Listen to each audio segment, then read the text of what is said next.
सात दीप नवखंड में गुरु से भरा ना कोय, करता करे न कर सके, गुरु करे सो होए। गुरु समान दाता नहीं, याचक शिष्य समान, तीन लोक की संपदा, सो गुरु दीन्हा दान। मेरे हृदय मंदिर के आराध्य, मेरे सत्य पुरुष साहिब कबीर के पावन चरण कमलों में कोटि कोटि बंदगी करते हुए पूज्य संत समाज और यहाँ पर उपस्थित तमाम बुजुर्गगण, माताओं, बहनों, भाइयों, प्यारे बच्चों और क्षेत्र के गणमान्य नागरिकगण, आपके बेमेतरा क्षेत्र के लोकप्रिय विधायक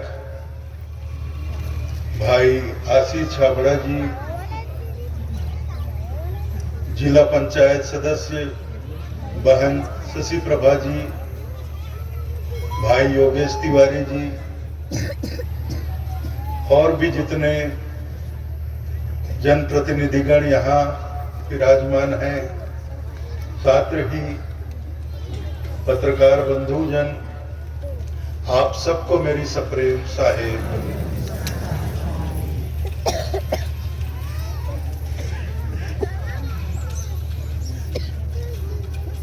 इस ग्राम में जब भी आना होता है, जिया में, बरबस ही परम पूज्य गुरुदेव का स्मरण हो आता है, पंश्री हजूर गृंद मुनि नाम साहब का। उनका बड़ा आत्मीय लगाव ग्राम जिया के प्रति रहा। ग्राम जिया के हर वर्ग के लोग हमारे गुरुदेव से बहुत प्रेम करते थे। मैंने 2-3 बार अपनी आंखों से देखा है। मैं 2-3 बार उनके साथ भी यहाँ ग्राम जिया में आया हूँ।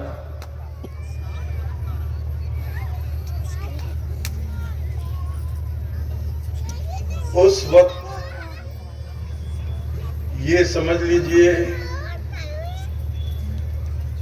32-33 बरस पहले की बात है, जब गुरुदेव आते थे। उस वक्त के हमारे नौजवान साथी गुरुजी को, अब गुरुजी का आसन तो एक स्थान पर रहता था, चौका आरती 4-5 जगह पर होता था, फिर पधरावनी भी होती थी। तो एक छोटी सी बैलगाड़ी ले आते थे, तो गाड़ी ही होती थी, बैल नहीं होता था। तो तिलक, चंदन, ताज सब धारण करके गुरुदेव चौका आरती में जाते थे, तो बैलगाड़ी में बैठते थे। और जो नौजवान हमारे साथी थे उस वक्त, वो सब बैलगाड़ी को आगे से उठाकर पीछे से हाथ लगाकर साहेब बंदगी साहेब का नारा लगाते हुए वो लेकर चलते थे गली गली में। बड़ा आनंद आता था।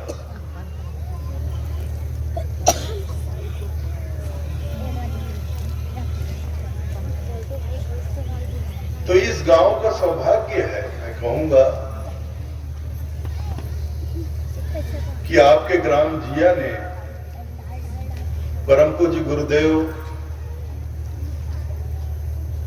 का विशेष आशीर्वाद, उनका प्रेम, उनका लगाव प्राप्त किया है, उनका सानिध्य प्राप्त किया है।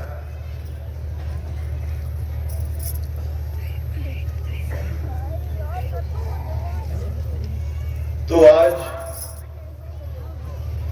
गुरुदेव की ही एक वाणी का स्मरण हो रहा है, मुझे स्मरण आ रहा है मुझे।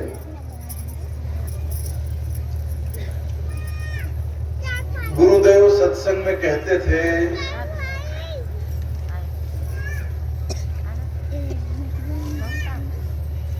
धर्म नहीं जानना चाहता तुम कहां हो और क्या कर रहे हो। धर्म तो बस इतना जानना चाहता है कि तुम क्या हो, तुम्हारा मूल क्या है, तुम्हारा अंतःकरण कैसा है। अगर तुम्हारा मूल ठीक है, तुम्हारा अंतःकरण स्वच्छ है, तो तुम जहां भी रहोगे, जो भी करोगे, तुम्हारा किया हुआ हर कार्य अच्छा होगा, पावन होगा, पवित्र होगा। लेकिन अगर हमारा मूल ही खराब है, हमारा अंतःकरण ही दूषित है, तो ऐसी स्थिति में हम धार्मिक स्थलों पर भी जाएंगे, मठ में, मंदिर में, आश्रम में, गुरुद्वारे में, देवालय में, तो अपने गलत होने के कारण हम इन तमाम पावन स्थलियों को भी खराब करेंगे, अपवित्र करेंगे। लेकिन हमारा मूल ठीक है, हमारा अंतःकरण स्वच्छ है, तो ऐसी स्थिति में अगर हम किसी वेश्या के घर भी चले गए, तो वेश्या के घर को भी हम मंदिर बना देंगे।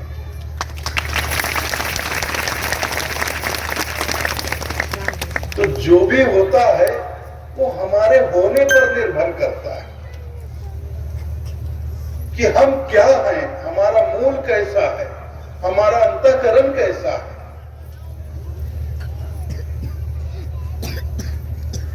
इस संदर्भ में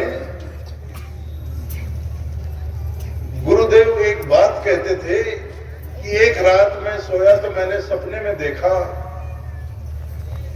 कि मैं एक बहुत ही अद्भुत से रेलवे स्टेशन पर बैठा हुआ, अद्भुत से रेलवे स्टेशन पर बैठा हुआ हूं। तभी वहां एक रेलगाड़ी आती है। रेल पर लिखा था स्वर्ग जाने वाली ट्रेन। तो उस ट्रेन को देखकर मेरे मन में ख्याल आया, ये ट्रेन स्वर्ग को जा रही है, क्यों न इस ट्रेन में बैठकर मैं स्वर्ग जाऊं और जाकर स्वर्ग का नजारा देखूं, स्वर्ग का दर्शन करूं। नाम तो बहुत सुना है स्वर्ग का कि वहां बड़े अच्छे लोग और बड़े ऋषि मुनि लोग, बड़े तपस्वी लोग, अच्छे कर्म करने वाले लोग वहां रहते हैं। तो चलकर देखूं मैं कि कैसा है स्वर्ग, कैसा होता है स्वर्ग, कैसा होता है स्वर्ग का वातावरण। तो मैं उस ट्रेन पर बैठ गया। ट्रेन चली। कुछ समय के बाद एक दूसरे स्टेशन पर रुकी, वहां लिखा था स्वर्ग स्टेशन, मतलब स्वर्ग आ गया। तो मैं वहां उतर गया। ट्रेन आगे निकल गई। फिर मैंने स्वर्ग के द्वार का पता किया, स्वर्ग में कहां प्रवेश, कैसे, किस द्वार से प्रवेश करें, स्वर्ग का द्वार कहां है। तो किसी ने बताया कि आप इधर से आगे चले जाइए, वहां स्वर्ग का द्वार मिलेगा आपको। तो मैं वहां गया।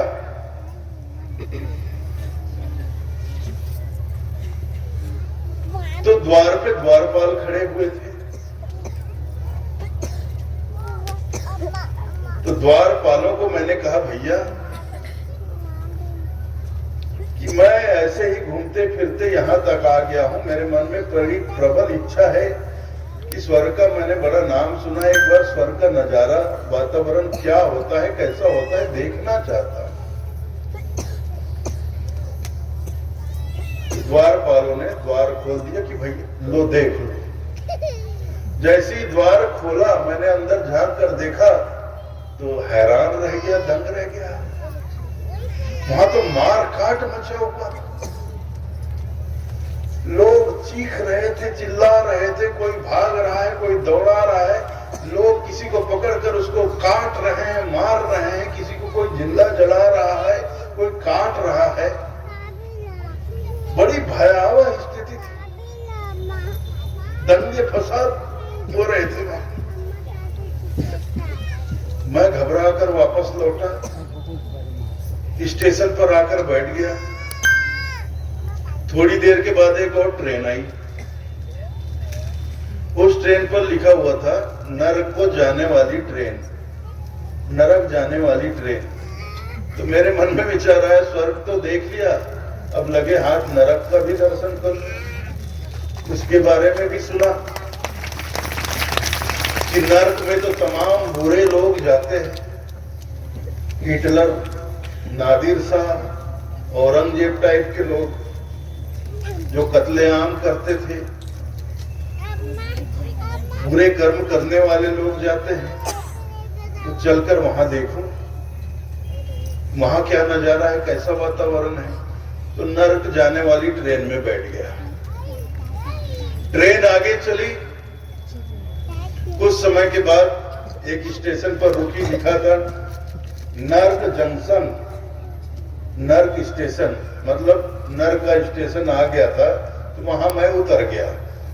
फिर नर्क का द्वार पता करते हुए मैं द्वार पे पहुंचा। द्वारपालों से कहा, भैया मैं यूं ही बस घूमते घूमते पहले स्वर्ग गया, इधर नरक, सोचा नरक का भी दर्शन कर लूं, देख लूं। तो मेरे मन में बड़ी इच्छा है कि एक झलक नरक का देख लूं। तो द्वारपालों ने द्वार खोल दिया। इस बार मैं और ज्यादा दंग रह गया, आश्चर्यचकित रह गया। नरक में बड़ी गहन शांति थी, चारों ओर सुगंधी उड़ रही थी, लोग ध्यान मुद्रा में बैठे हुए थे, प्रसन्न मुद्रा में बैठे हुए थे। कहीं यज्ञ हो रहा है, कहीं हवन हो रहा है, कहीं कीर्तन हो रहा है, कहीं कोई भजन गा रहा है। सारे लोग अपने आप में मगन है, मस्त है, कोई नाच रहा है, कोई गा रहा है। बड़ा ही आनंदमय वातावरण। मेरा सिर चकरा गया। भाई हमने तो धरती पर कुछ और ही सुना था, लेकिन यहां तो बिल्कुल सब उल्टा पुल्टा नजर आ रहा है। आखिर ऐसा क्यों?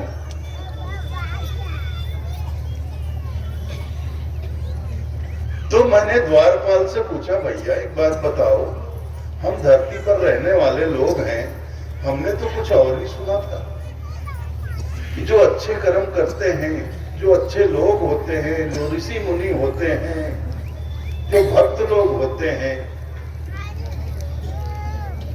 वो स्वर्ग में जाते हैं और स्वर्ग में बड़ा ही आनंदमय वातावरण होता है। हर जो भी स्वर्ग में जाता है आनंद में डूबा रहता है। और नरक में बुरे लोग तमाम जाते हैं, दुष्ट प्रवृत्ति के लोग जाते हैं, जो कत्लेआम करते हैं, चोरी करते हैं, डकैती, बुरे से बुरे आदमी लोग नरक में जाते हैं। लेकिन यहाँ का नजारा देखकर मैं हैरान रह गया। और पीछे मैंने स्वर्ग में भी देखा, जिसके बारे में जो सुना था वैसा बिल्कुल भी नहीं देखा। जो स्वर्ग के बारे में सुना था वो मैं नरक में देख रहा हूं, और जो नरक के बारे में सुना था वो मैंने स्वर्ग में देखा। ये भला कैसे? तो द्वारपाल ने कहा, महाराज जी वो हुआ है ऐसे कि नरक में रहने वाले लोग वहां रहते रहते और स्वर्ग में रहने वाले लोग स्वर्ग में रहते रहते बोरिया गए थे, ऊब गए थे, बोर हो गए थे। तो इन लोगों ने 15 दिन के लिए स्थान परिवर्तित कर लिया है। नरक में जितने लोग थे वो सब स्वर्ग में आ गए हैं और स्वर्ग में रहने वाले नरक में चलते हैं। अच्छा, जभी मतलब इतना बड़ा प्रभाव। अच्छी आत्माएं, अच्छे लोग जब नरक में गए तो नरक स्वर्ग बन गया, स्वर्ग जैसा वातावरण वहां बन गया और नरक में रहने वाले लोग सिर्फ कुछ दिनों के लिए स्वर्ग में आए तो स्वर्ग को नरक बना डाला। हद होती है। तो भाइयों, गुरुदेव की इस वाणी में बहुत बड़ा संदेश छुपा हुआ है। गुरुदेव का संदेश यही है, कोई स्थान अपने आप में स्वर्ग नहीं होता है, कोई स्थान अपने आप में नरक नहीं होता है।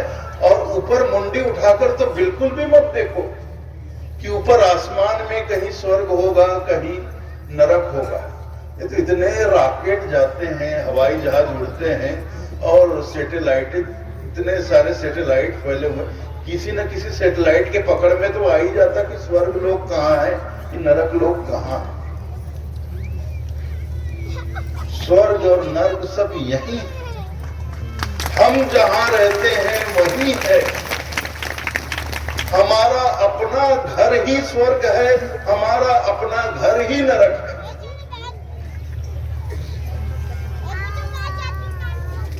जो लोग अपने अंतःकरण को शुद्ध रखते हैं, पवित्र रखते हैं, सात्विक रखते हैं, जो परिवार अपने घर में बहुत प्रेम से रहते हैं, एक दूसरे का सम्मान करते हैं, आदर करते हैं, एक दूसरे का सुख दुख समझते हैं, सुख दुख में साथ देते हैं, उसका अपना घर ही स्वर्ग होता है।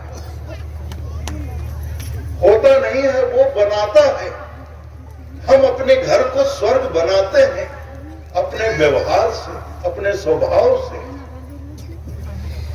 और उसी जगह, उसी गांव में, बिल्कुल गांव में क्या दूर की बात नहीं, दूसरे मोहल्ले की बात, बिल्कुल उसके पड़ोस का घर में जाकर देखो तो नरक जैसा वातावरण रहता है। उस घर में कोई भी सुखी नहीं, हर आदमी दुखी। रोज वहां आके लोग, घर के मर्द हैं, रोज दारू पी के आ रहे हैं, कोई बच्चे को पीट रहा है, कोई अपनी पत्नी को पीट रहा है। हालत इतनी खराब हो गई कि लोग पी कर आते हैं, अपने बूढ़े माँ बाप को पीटते हैं। बिल्कुल नरकी वातावरण, हाल खराब। ना वहां कोई आनंद है, ना कोई सुख है, ना शांति है। दुख और दुख, पीड़ा ही पीड़ा, दर्द ही दर्द, रोना, चिखना, चिल्लाना दिन भर। बिल्कुल ये इसका घर और बिल्कुल उसके घर से लगा हुआ दूसरा घर। एक घर स्वर्ग जैसा वातावरण, बिल्कुल बाजू वाले घर में नरक जैसा वातावरण। तो एक घर को स्वर्ग बनाया किसने? वहां रहने वाले लोगों ने। दूसरे घर को नरक किसने बनाया? वहां रहने वाले लोगों ने। कैसे? अपने व्यवहार से, अपने स्वभाव से, अपने स्वभाव से।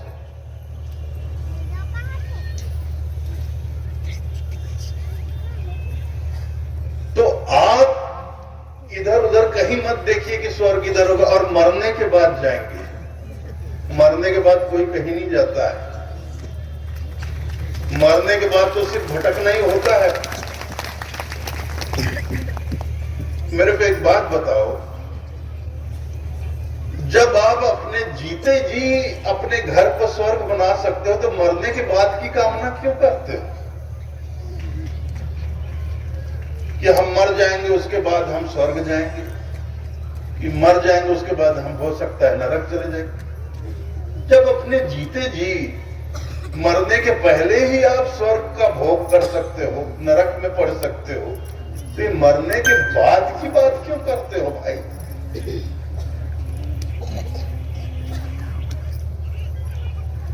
तो गुरुदेव का यही संदेश, अपने घर को स्वर्ग बनाओ। और स्वर्ग बनेगा कैसे? हमारा मूल कैसा है, हमारा अंतःकरण कैसा है, हमारा स्वभाव कैसा है। तो अपने अंतःकरण में झांकिए, नित्य अपने अंतःकरण में झांकिए, अपने आप को देखिए, आत्मनिरीक्षण करिए परीक्षण करिए और अंत में समीक्षा भी करिए कि मैं कैसा हूं। दूसरे को देखते मात्र ये कि वो कैसा है, वो कैसा है, अच्छा है, बुरा है, क्या करता है, क्या नहीं करता, उसके कर्म कैसे हैं, अच्छे हैं, बुरे हैं, नहीं। आप आत्मनिरीक्षण खुद को देखिए, अपने अंदर झांक कर देखिए कि मैं कैसा हूं, मेरे कर्म कैसे हैं, मेरा स्वभाव कैसा है, मेरा अंतःकरण कैसा है, मेरा मन निर्मल है कि नहीं, मेरा चित्त निर्मल है कि नहीं। देखिए, आप अपने अंदर देखेंगे, आत्मनिरीक्षण करेंगे, तभी आप अपने अंतःकरण को स्वच्छ कर पाएंगे, निर्मल कर पाएंगे, मन को निर्मल कर पाएंगे। कबीरा मन निर्मल भया, जैसे गंगा नीर, पाछे पाछे हरि फिरे, कहत कबीर कबीर। मन को गंगा जल की तरह पवित्र कर डालो, स्वच्छ कर डालो, निर्मल कर डालो। कबीरा मन निर्मल भया, जैसे गंगा नीर, पाछे पाछे हरि फिरे, कहत कबीर कबीर। और मन को अगर गंगा जल की तरह निर्मल कर लिए, पवित्र कर लिए, फिर आपको भगवान के पीछे जाने की जरूरत नहीं पड़ेगी। भगवान खुद आपके पीछे पीछे आएंगे। अरे रुक तो भैया, रुक जा जरा, ठहर, मैं तेरी ही खोज में था। अभी तक हम खोज रहे हैं भगवान को, कहां मिलेगा, कहां मिलेगा, कैसे मिलेगा। सहजे साहब पाइए जो मन निर्मल होए। अभी तो हम ढूंढ रहे हैं, ढूंढ ढूंढ कर हार गए। ढूंढ ढूंढ मैं हारा, सदगुरु मिला न दरस तुम्हारा। ढूंढ रहे नहीं, ढूंढ ढूंढ कर हार भी चुके हैं। ढूंढ ढूंढ मैं हारा, सदगुरु मिला न दरस तुम्हारा, धर्मदास जी कहते हैं। ढूंढ ढूंढ कर हार गए, लेकिन साहेब नहीं मिले, परमात्मा नहीं मिले, भगवान नहीं मिले। लेकिन साहब कहते हैं, सहजे साहब पाइए जो मन निर्मल होए। अगर मन को निर्मल कर लीजिए, मन को निर्मल कर लिए, तो सहज रूप में साहब आपको मिल जाएंगे, परमात्मा आपको मिल जाएंगे। क्योंकि परमात्मा को भी तो तलाश है एक ऐसे स्थल की, एक ऐसे स्थान की, एक ऐसे पावन और पवित्र स्थान की जहां वो विराजमान हो सके। एक बात बताओ आप मुझे, जैसे ये पंडाल लगा है, पंडाल में आपके बैठने की व्यवस्था की गई है, ये गलीचा उलीचा लगाया गया है। पहले तो जब ये कार्यक्रम से पहले पंडाल की खूब साफ सफाई की गई होगी, मैदान की सबने मिलकर खूब साफ सफाई की होगी। यहाँ जितना भी कचरा, कूड़ा, करकट, गंदगी रही होगी, सबको दूर हटाया होगा, स्वच्छ किया होगा। फिर पंडाल लगा के यहाँ बैठने के बाद, तभी तो आप लोग बहुत प्रेम से बैठे। बैठने के लिए जो स्थल बनाया गया है, ये साफ सुथरा है, स्वच्छ है, तभी तो आप लोग प्रेम से बैठे। अगर यहाँ कूड़ा करकट होता, कचरा होता, गंदगी होती, तो क्या आप लोग बैठते? नहीं बैठते ना। अगर इस मैदान को स्वच्छ नहीं किया जाता तो कौन बैठता है? जब आप और हम गंदे स्थान पर नहीं बैठ सकते, बैठना तो दूर, जहां गंदगी फैली वहां खड़े नहीं हो सकते, तो वो तो परमात्मा है, वो तो मालिक है, वो भगवान है, साहिब है। वो भला किसी गंदे स्थान पर क्यों बैठे, क्यों रुके? तो जब तक हमारा मन गंदा रहेगा, मन दूषित रहेगा, मन अपवित्र रहेगा, वहां साहब एक पल भी नहीं ठहरने वाले, परमात्मा एक क्षण के लिए भी विराजमान नहीं होने वाले।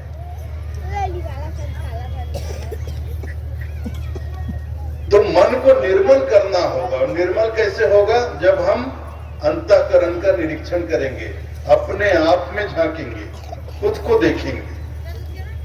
आत्मनिरीक्षण, मैं खुद को देखूं, दूसरों को देखने से कुछ नहीं होगा। हम दूसरों को देखते हैं। साहब कहते हैं, बुरा जो देखन मैं चला, बुरा ना मिलिया कोई, जो दिल खोजा अपना मुझसा बुरा ना कोई। दूसरों की बुराइयां देखने से क्या होता है कि वो आदमी ऐसा है, वैसा है, वो ऐसा करता है, वैसा करता है, इसके अंदर उसकी ऐसी आदत है, वैसी आदत है, कि वो शराब पीता है, बीड़ी पीता है, गाली गलौज करता है, ऐसा करता है, गुंडागर्दी। ये तो दूसरों को देखना हुआ ना। आप खुद को कब देखोगे? आप क्या क्या करते हैं, मैं क्या क्या करता हूं? जिस दिन मैं खुद को देखूंगा, और खुद को देखना बहुत जरूरी है। जैसे कहीं कुछ काम धाम करते वक्त चेहरे पे, गाल पे कोई कालिख लग जाए, कालिख लग जाए, आपको उसकी जानकारी ना हो, पता ना हो, चेहरा गंदा हो गया, कालिख लग गई, आपको पता नहीं, तो चेहरे पे वो कालिख, वो गंदगी लिए आप पूरे गांव में, नगर में घूम जाओगे। लेकिन जैसे ही आपको पता चला कि आपका चेहरा गंदा है, आपने या तो खुद से दर्पण देख लिया, या किसी अपने ने बता दिया कि भैया तेरा चेहरा बहुत गंदा है, जाके पहले मुंह धो ले। तो जैसी पता चलता है कि हमारा चेहरा गंदा है, कालिख लग गई है, तो हम तुरंत अपने घर में जाके पानी लेते हैं, साबुन लेते हैं, और 2-3 बार अच्छे से साबुन से चेहरा साफ करते हैं, उसके बाद ही घर से बाहर निकलते हैं। तो अनजाने में हम लाख बुराइयों को, गंदगी को अपने साथ लेकर घूम सकते हैं। लेकिन एक बार पता चल जाए कि मेरे अंदर गंदगी है, बुराई है, तो जानबूझकर बुराई को कोई अपने साथ नहीं रखता है। पता चला कि मेरे अंदर ऐसी गंदगी है, तो हम गंदगी को तुरंत अपने से दूर करते हैं। ये मनुष्य का स्वभाव होता है। जैसे आप घर से कहीं बैठ गए, अब शाम का समय है, अंधेरा है, दिन ढल चुका, अंधेरा है, 2-4 लोग घूमने गांव के बाहर गए, ऐसे तालाब किनारे ऐसे बैठ गए धड़ से, आपको पता नहीं पीछे कुत्ते ने गंदा किया हुआ है, बैठ गए। बैठने के 5 मिनट बाद आपको तो कुछ गंद आते गए, कुछ बरसात का बरसात है। तो आजकल सबके पास मोबाइल है, भैया टार जला देंगे, अरे हाथ के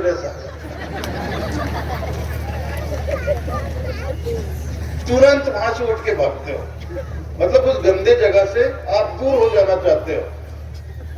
तो जानबूझकर कोई गंदगी को साथ नहीं रखता है भाई।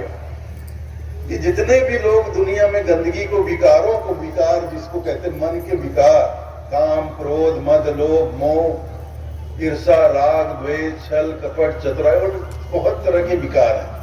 ये सब अनजान में, हम जानते नहीं, अनजान है, तो तमाम विकारों को, बुराइयों को मन में लिए घूम रहे हैं, पूरे संसार में घूम रहे हैं।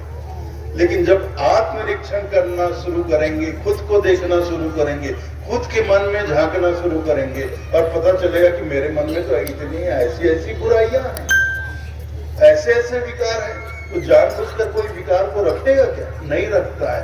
फिर हम एक एक विकार को, एक एक बुराइयों को अपने मन से निकालकर अपने जीवन से दूर करते चले जाएंगे। और जिस दिन सारे विकार दूर हो जाता है, उस दिन हमारा मन निर्मल हो जाता है, पवित्र हो जाता है। और जिस दिन हमारा मन निर्मल हो जाता है, उस दिन परमात्मा खुद ही हमारे पास आ जाते हैं। हमको परमात्मा के पास जाना नहीं पड़ता। पाछे पाछे हरि फिरे कहत कबीर कबीर।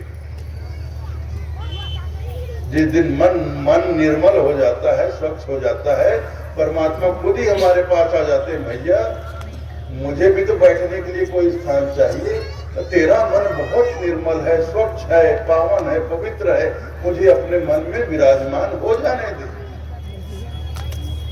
और जब तक मन मैला है, हम चाहे लाख यज्ञ करें, हवन करें, कथा कराएं, सत्संग कराएं, चौका आरती कराओ, चाहे जो भी कराओ, मन मैला है, उसका 1% तो दूर की बात, 0.1% भी आपको लाभ नहीं मिलने वाला है।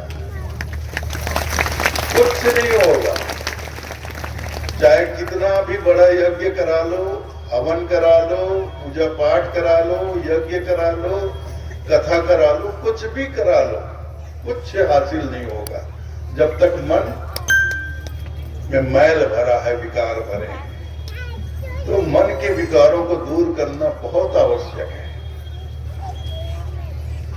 और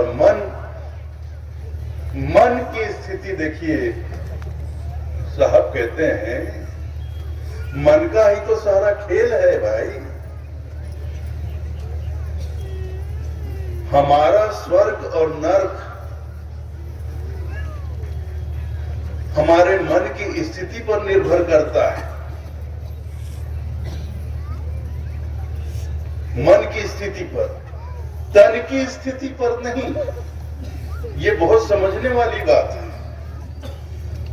मन की दशा देखिए, मन की दिशा देखिए, तन की दशा और दिशा मत देखिए कि तन कैसा, किस दशा में है तन और किस दिशा में है ये, किस दशा में है तन, किस दिशा में है तन, ये मत देखिए।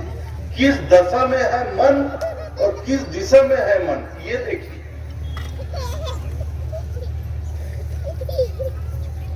शरीर का क्या है, शरीर पर कुछ भी रहे, चाहे इस पे श्वेत सफेद कपड़े हो या रंगीन कपड़े हो, पेंट शर्ट हो या धोती कुर्ता हो, कुर्ता पजामा हो, कोई जींस पहनता हो या धोती पहनता हो, कोई लंगोट कसता हो या चड्डी अंडरवियर पहनता हो, क्या फर्क पड़ता है?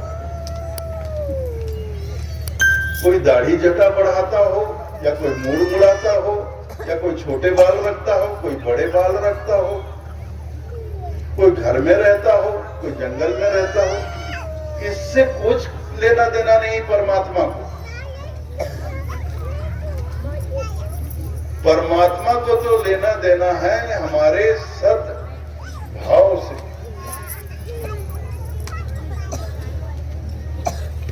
हमारे स्वच्छ रहनी और गहनी से। इसलिए सदगुरु कबीर कहते हैं, साईं से साचे रहो, साईं से साचे रहो, साईं साच सुहाए, भावे लंबे केस धर, भावे मुड़ मुड़ाए। साईं से साचे रहो, परमात्मा से मन को लगाकर रखो। साई सांस सुहाए, जो परमात्मा है उनको सत्य रहनी और गहनी भाता है। सच्ची रहनी और गहनी उनको भाता है। हमारा अंतःकरण हमारे मन में सत्य हो, ये उनको पसंद है। परमात्मा ये देखते हैं, भावे लंबे के धर, भावे मुड़ मुड़ाए। तुम्हारे बालों को नहीं देखते, तुम छोटे बाल रखते हो, बड़े बाल रखते हो, काले करके रखते हो कि सफेद रखते हो कि हरा नीला पीला कर डालते हो, उससे क्या है? कपड़े सफेद है कि रंग बिरंगी, इससे भी परमात्मा को क्या लेना देना? तन से परमात्मा को कुछ भी लेना देना नहीं। परमात्मा का जो भी लेना देना है मन से। इस पर भी गुरुदेव एक किस्सा कहते थे,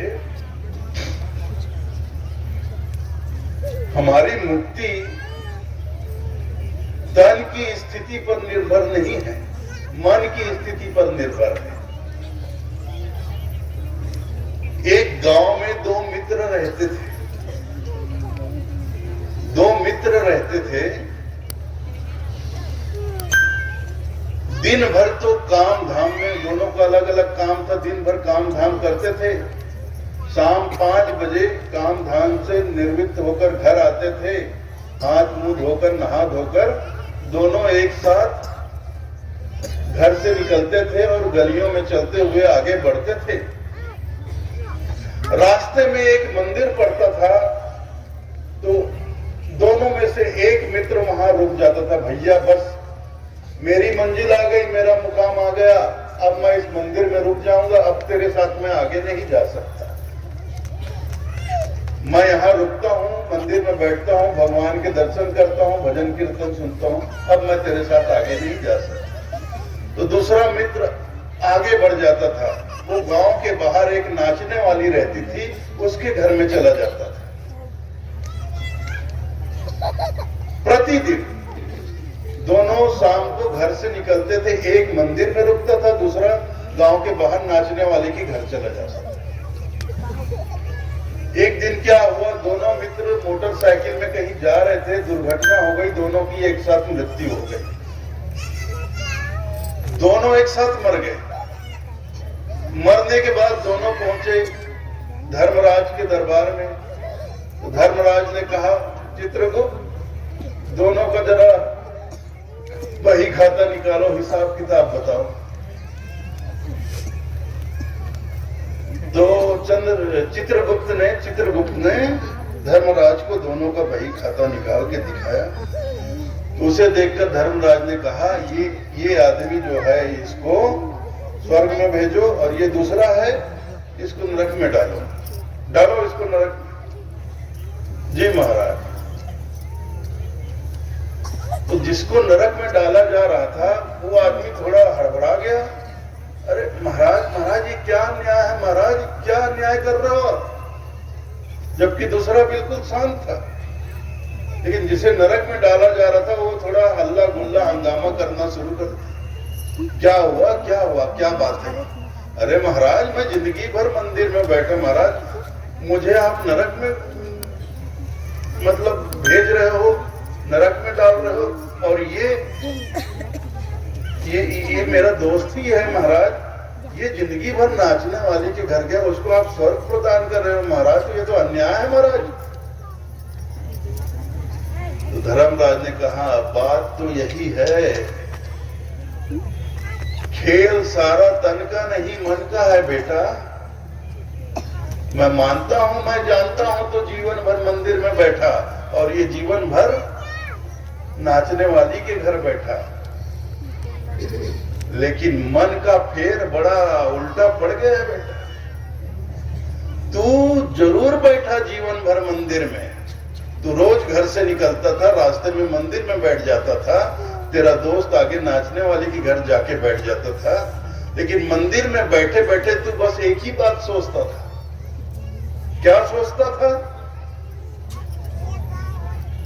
हम दोनों दोस्त एक साथ घर से निकलते हैं, मैं रोज इस मंदिर में रुक जाता हूं, और मंदिर में बैठकर रोज वही पत्थर की मूर्ति है भगवान, उसको देखता हूं, भजन कीर्तन हो रहा है, कथा हो, रोज का वही राम, वही रावण, वही सीता।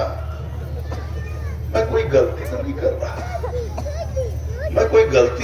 रहा, कहीं ऐसा तो ना हो कि मेरा दोस्त सही हो, वो रोज जाता है नाचने वाली के घर, बढ़िया नाच गाना देखता है, ऐसा ना हो कि वही जीवन का आनंद लूट के ले जाए, मैं यहाँ राम रावण और सीता के चक्कर में अपना जिंदगी तो खराब नहीं कर रहा भाई, बार बार जिंदगी तो मिलती नहीं, मुझसे कोई भूल तो नहीं हो रही, मैं कोई भूल तो नहीं कर रहा।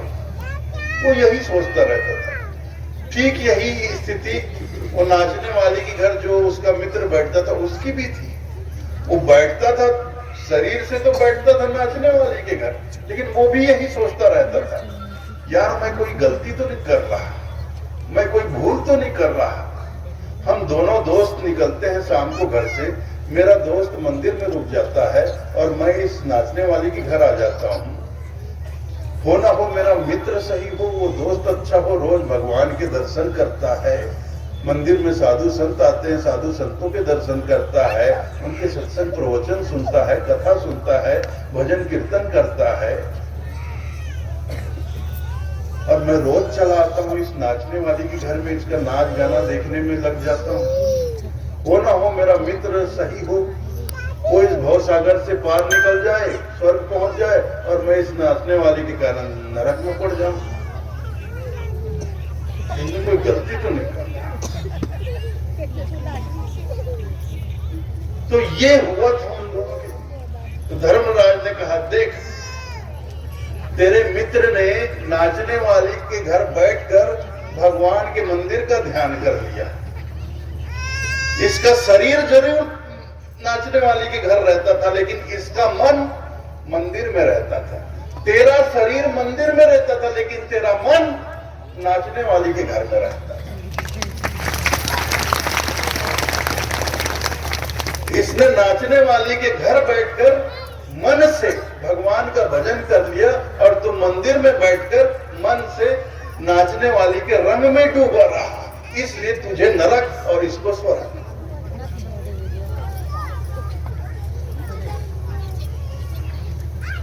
तो मुक्ति जो है ये तन की दशा और दिशा पर निर्भर नहीं करती है। मन, हमारा मन कहाँ, हमारी मन की क्या दशा है, मन की दिशा क्या है, ये हमें देखना पड़ेगा, अपने मन में झांकना पड़ेगा, मन की दशा और दिशा को बदलना पड़ेगा।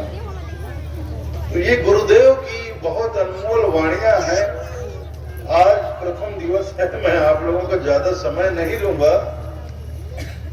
आज मौसम भी बहुत खराब हुआ है। एक बार तो डर लग रहा था कहीं मूसलाधार बारिश हो गई तो फिर बहुत मुसीबत हो जाएगी, लेकिन साहब ने बड़ी दया की, ईश्वर की कृपा है, थोड़ी सी बूंदाबांदी हुई बस। अब ज्यादा जोर से भी ताली मत बजा देना कि इंद्र देवता प्रसन्न होकर बरस ही जाए, है ना। अभी आते आते तो थोड़ी टिपकने भी लगी थी, जब शोभा यात्रा के टाइम पे हल्के हल्के छोटी छोटी बूंदे टपकने लगी, और ठंडी बहुत थी।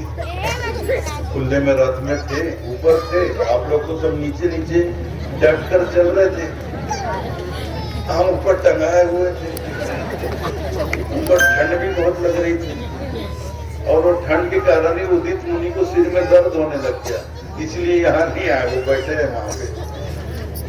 और भानु प्रताप को भी आना था, लेकिन उसकी बच्ची, उसकी बेटी आज अस्वस्थ है। आज सुबह से उसकी बेटी हॉस्पिटल में थी, अभी शाम को ही घर आई है।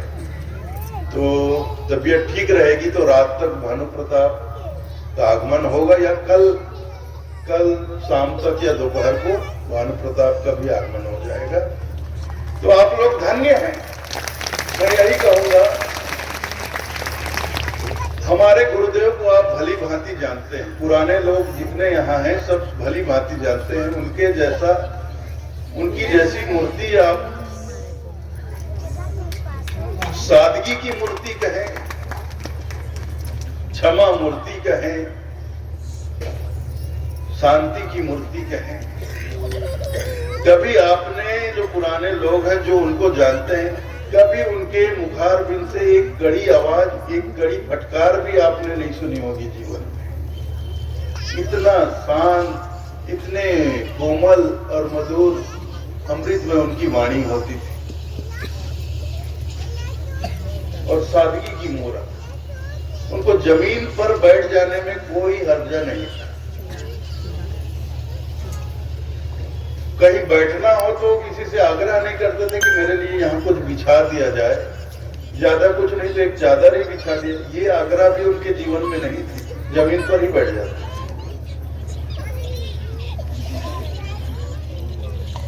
तो आप पुराने लोग सब जानते हैं, तमाम लोगों के, आप तो ये बेमेतरा क्षेत्र के हर गांव में उनका आगमन हुआ है, और गांव में हर घर में, चाहे वो बड़ा आदमी हो, छोटा आदमी, कैसा भी आदमी, जिसने प्रेम पूर्वक अर्जी लगाए उसके घर में वो गए,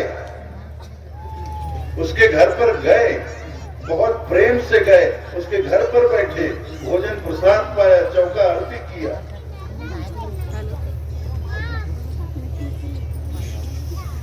तो धन्य हैं आप लोग जो परम पूज्य गुरुदेव बंसरी हजूर गृहस्थ मुनि नाम साहब के प्रेम के पात्र बने, कृपा पात्र बने। तो आप लोगों के बीच बैठकर मुझे भी बेहद प्रसन्नता हो रही है। और यह क्रम तो कल भी चलेगा। कल दोपहर में 12 बजे आमीन माता महिला मंडल की सभा होगी। फिर 4 बजे मैं पुनः आपके साथ यहाँ बैठूंगा फिर थोड़ी सी इसी तरह से चर्चा करूंगा, फिर हम आप बैठकर कल फिर इसी तरह की चर्चा का आनंद प्राप्त करेंगे। और परसों पूर्णमासी है।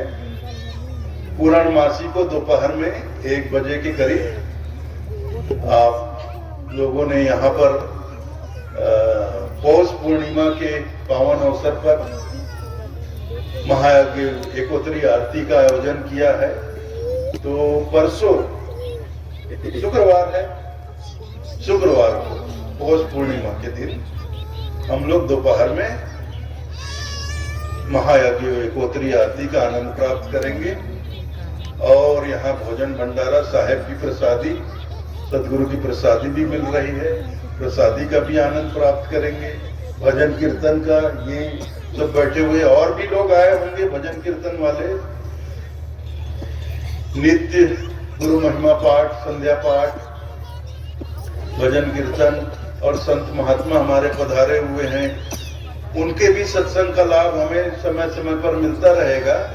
तो त्रिदिवसीय ये जो सदगुरु कबीर धनी धर्मदास साहब संत समागम समारोह का आयोजन जो आप लोगों ने ग्राम जिया में किया है, हम सब मिलकर इसका भरपूर आनंद उठाएंगे, लाभ उठाएंगे। आप लोगों ने मेरी बातें बहुत ध्यान पूर्वक सुनी, प्रेम पूर्वक सुनी, इसके लिए मैं आप सभी लोगों का हृदय से आभारी हूँ। इतना ही कहते हुए आज्ञा चाहूंगा। साहेब